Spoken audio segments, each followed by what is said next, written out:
আসসালামু আলাইকুম, কেমন আছেন ভিউয়ার্স? আশা করি ভালো আছেন। Thank you for watching Shammijan heart doctors world. আপনাদের সবাইকে স্বাগত।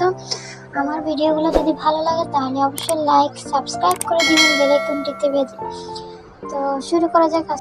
আজকের ভিডিওটি হতে চলেছে একটা পিৎজা বানানো।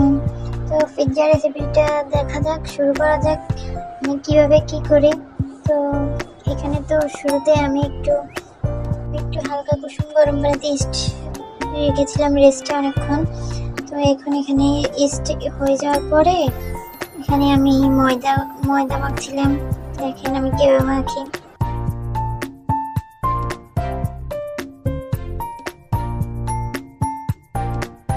পিৎজা ডোটা হয়ে যাবে, তো দেখতে থাকুন কিভাবে করি।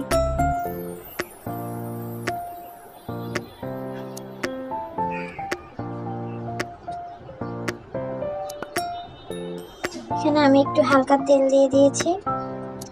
তারপরে মাখা হলে আমি একটু আধা ঘন্টার জন্য রেস্টে রেখে দিব এই ডোটা।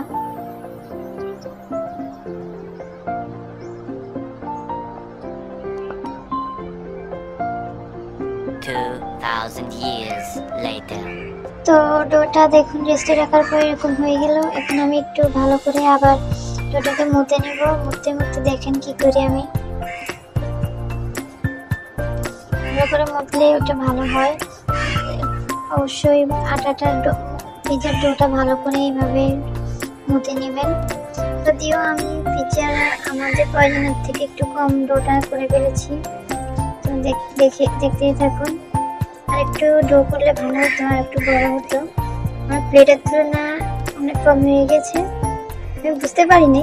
এই পিৎজাটা তৈরি করতে আমি আমার ঘরে যা উপকরণ ছিল তা সামান্য উপকরণ দিয়ে বানিয়েছি। অত বেশি উপকরণ লাগে নাই পিৎজাটা তৈরি করতে, আর বেশি সময়ও লাগে নাই। আমি আমার কাজের ফাঁকে এটা বানিয়ে ফেলেছি। দেখুন কি করি এখানে। এবং ডোটা হয়ে যাওয়ার পরে আস্তে আস্তে আমি পিৎজার প্লেটে এটা রাখবো।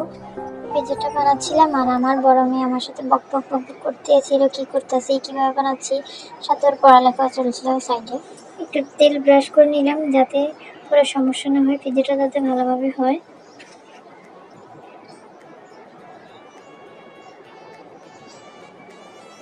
এখানে আমি এখন রুটিটা দিয়ে দিলাম ডোটা। তারপর ভালো করে চারপাশে করে ঘুরিয়ে দিয়ে দিব।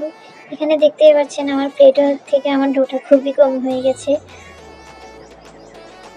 এখানে একটু কাঁটা চামচ দিয়ে করে দিচ্ছিলাম। সামান্য উপকরণ দিয়ে আমি এই পিৎজাটা তৈরি করেছি, ভালোই হয়েছে। আমি আমার মেয়ের জন্য বানিয়েছি, বড় মেয়ের জন্য। ও পিৎজা বার্গার এগুলো খুবই পছন্দ করে। এখানে সস দিয়ে দিলাম।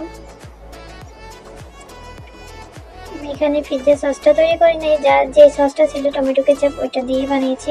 আপনারাও চাইলে ট্রাই করতে পারেন বাসায়, খুবই ভালো হয়। আমি অত বেশি কোনো উপকরণই ব্যবহার করিনি, তবে খুবই ভালো হয়েছে। এখানে সসটা দেওয়ার পর আমি এখন মোজারেলা চিজটা দিয়ে দিলাম। তারপর টপিংসগুলো দিয়ে দিব, আমি যে টপিংসগুলো করেছি। এখানে চিকেনের টপিংসগুলো দিয়ে দিলাম। তারপরে হচ্ছে অন্যান্য উপকরণ আমি বা আমার মেয়ে চিকেনটা পছন্দ করি না, তো বাসায় যে যা ছিল তাই করেছি। আমরা ঝালও পছন্দ করি না, ওই জন্য কাঁচামরিচটা দিলেই আমার মেয়ে খাবে। তো এখানে বাসায় টমেটো ছিল, টমেটো দিয়ে দিয়েছি। আর একটু পেঁয়াজ দিয়ে দিলাম।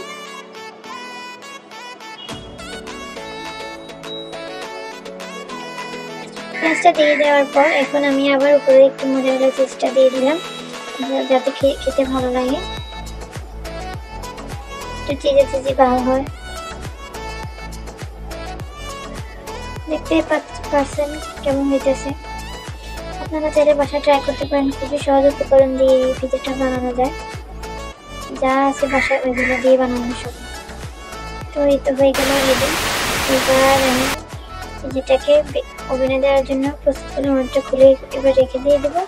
10 মিনিটের ভিতরে আমার পিৎজাটা হয়ে গেল। আমি কিন্তু বেকিংয়ে দিয়ে দিয়েছি ওভেনের মধ্যে।